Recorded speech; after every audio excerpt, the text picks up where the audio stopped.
तो दोस्तों आज हो गई है 21 दिसंबर और जो फटाफट बड़ी खबरें मुख्य समाचार सामने निकल के आ रहे हैं दोस्तों, एक एक करके चलेंगे। तमाम बेहद बड़ी खबरें आगे इसी वीडियो में जानेंगे। हर वो जरूरी अपडेट आप तक पहुंचाएंगे जो खबरें जानना आप लोगों के लिए बहुत ही जरूरी है। लेकिन उससे पहले दोस्तों आप लोगों से एक छोटा सा निवेदन है कि अगर आप लोग भी खुल करके किसानों के समर्थन में खड़े हैं और तीनों ही विवादित कृषि कानूनों को रद्द करने की मांग करते हैं तो अभी इस वीडियो को लाइक कीजिए, अपना समर्थन दर्ज करवाइए और चैनल को सब्सक्राइब करके बेल के आइकन को जरूर दबा दीजिए दोस्तों, और लगातार हमारे साथ बने रहिए। दरअसल दोस्तों पहली बड़ी खबर आप लोगों को बताते चले, राजस्थान में एक बार फिर से बीजेपी को लगा है बड़ा झटका, खानी पड़ी है मुंह की। आप लोगों को दोस्तों बताते चले क्या कुछ है पूरा मामला।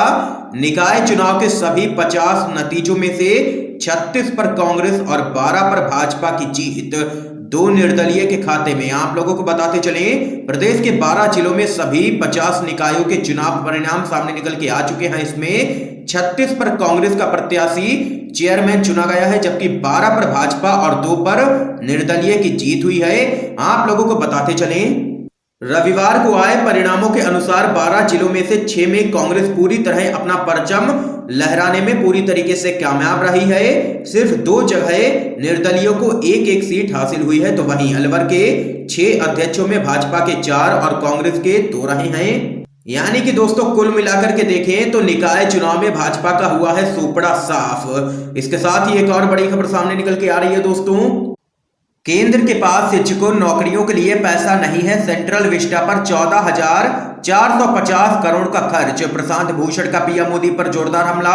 आप लोगों को दोस्तों बताते चले देश के वरिष्ठ वकील प्रशांत भूषण ने मोदी सरकार पर सेंट्रल विस्टा प्रोजेक्ट को लेकर के जोरदार हमला बोला है। उन्होंने कहा कि केंद्र सरकार के पास संकट काल से जूझते भारत में मोदी सरकार के पास शिक्षकों और नौकरियों के लिए पैसा नहीं है, लेकिन नए सेंट्रल विस्टा की संशोधित रकम 13,450 करोड़ रुपए है।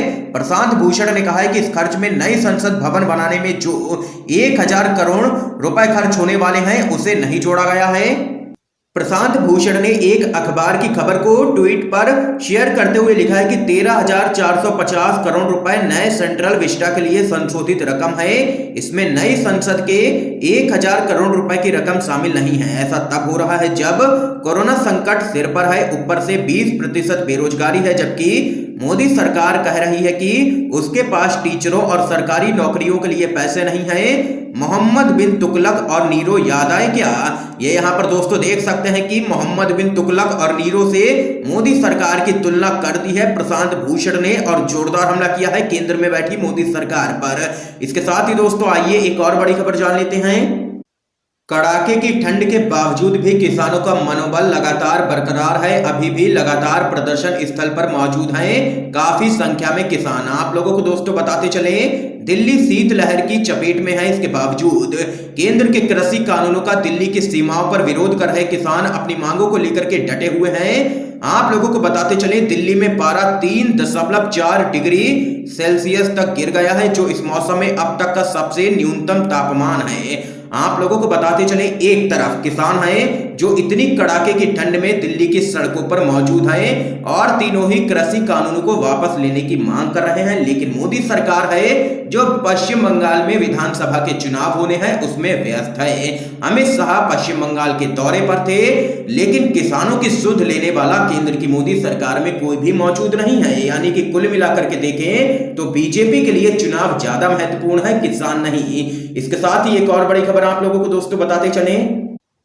अमित शाह के परिवारवाद वाले बयान पर टीएमसी का पलटवार, पूछा कैसे आपके बेटे बने बीसीसीआई के सचिव। आप लोगों को दोस्तों बताते चले पश्चिम बंगाल में अगले साल विधानसभा के चुनाव होने हैं, जिस वजह से वहां पर राजनीतिक सरगर्मियां काफी तेज हो गई हैं। आप लोगों को दोस्तों बताते चले अमित शाह ने ममता बनर्जी पर परिवारवाद की राजनीति करने का आरोप लगाया, जिस पर अब टीएमसी ने यहां पर पलटवार किया है अमित शाह पर। आप लोगों को दोस्तों बताते चले तृणमूल कांग्रेस के सांसद कल्याण बनर्जी ने कहा है कि गृहमंत्री अमित शाह बंगाल की राजनीति को नहीं समझते हैं। बंगाल में ममता बनर्जी की पकड़ काफी मजबूत है, इसके साथ ही लोगों को उन पर पूरा भरोसा है, जिस वजह से 2021 में वो तीसरी बार सत्ता में आएंगी और मुख्यमंत्री बनेंगी। टीएमसी सांसद ने अमित शाह के परिवारवाद वाले बयान पर यहां पर पलटवार किया है। उन्होंने कहा है कि गृह मंत्री टीएमसी में परिवारवाद की बात करते हैं, लेकिन क्या मुझे याद दिलाना पड़ेगा कि शुभेंदु का राजनीतिक बैकग्राउंड क्या है? इसके अलावा अमित शाह के बेटे जय शाह किसके प्रभाव की वजह से बीसीसीआई के सचिव बने हैं? ये यहाँ पर टीएमसी ने पलटवार किया है अमित शाह पर। तो वहीं एक और बड़ी खबर जान लेते हैं दोस्तों। किसानों की 24 घंटे की भूख हड़ताल आज 23 को एक टाइम का खाना ना खाने की है अपील। आप लोगों को दोस्तों बताते चले, किसान अपनी मांगों को लेकर के सिंधु बॉर्डर पर लगातार डटे हुए हैं। कड़ाके की ठंड में पिछले कई दिनों से प्रदर्शन कर रहे हैं किसान नेता डॉक्टर दर्शन पाल ने कहा है कि आज हमने शहीदों को श्रद्धांजलि दी। अब तक करीब 40 किसान शहीद हुए हैं। आप लोगों को बताते चले, संयुक्त किसान मोर्चा के सभी संगठनों की बैठक हुई है।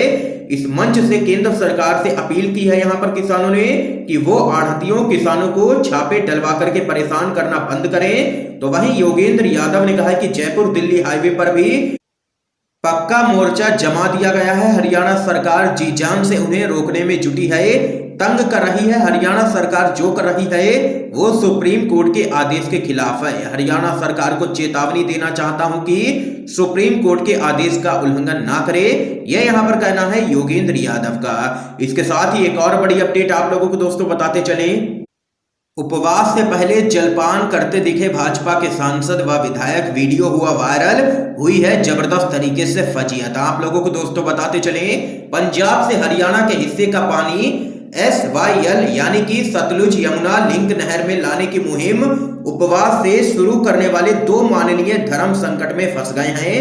फंसे भी ऐसे कि ना उगलते बन रहा है और ना निगलते। हरियाणा के कुरुक्षेत्र के सांसद नायब सैनी और विधायक सुभाष सुधा का एक वीडियो सोशल मीडिया पर काफी वायरल हो गया है। वीडियो में वे जलपान करते हुए दिख रहे हैं। दावा किया जा रहा है कि भाजपा के सांसद और विधायक ने SYL के मुद्दे पर रखे गए उपवास से चंद मिनट पहले ही जम करके यहाँ पर जलपान किया है, जिसके बाद यहाँ पर बीजेपी के सांसद और विधायक की काफी फजीहत हो रही है सोशल मीडिया पर। तो वहीं एक और बड़ी खबर जान लेते हैं दोस्तों।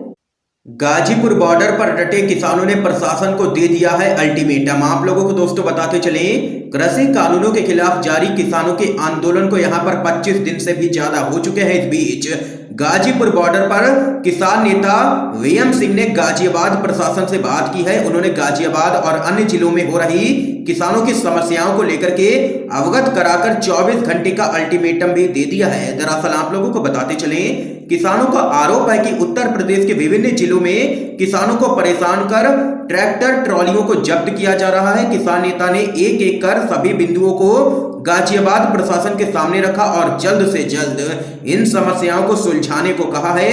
और यहां पर किसानों ने चेतावनी भी दे दी है उत्तर प्रदेश की योगी सरकार को कि वो किसानों से यहां पर उलझने की कोशिश बिल्कुल भी ना करे। इसके साथ ही दोस्तों एक और बड़ी खबर जान लेते हैं।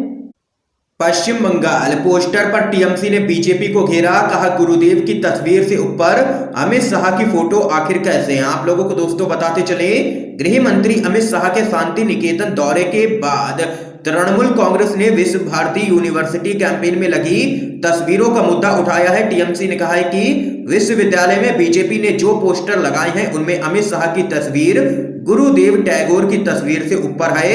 बंगाल सरकार में मंत्री और टीएमसी नेता सुब्रत मुखर्जी ने कहा है कि बीजेपी और अमित शाह ने गुरुदेव रविंद्रनाथ टैगोर का यहां पर खुला अपमान किया है और ये अपमान पश्चिम बंगाल की जनता बिल्कुल भी बर्दाश्त नहीं करेगी। ये यहां पर लिया है टीएमसी ने केंद्रीय गृह मंत्री अमित शाह और बीजेपी को निशाने पर। इसके साथ ही एक और बड़ी अपडेट सामने निकल के आ रही है दोस्तों।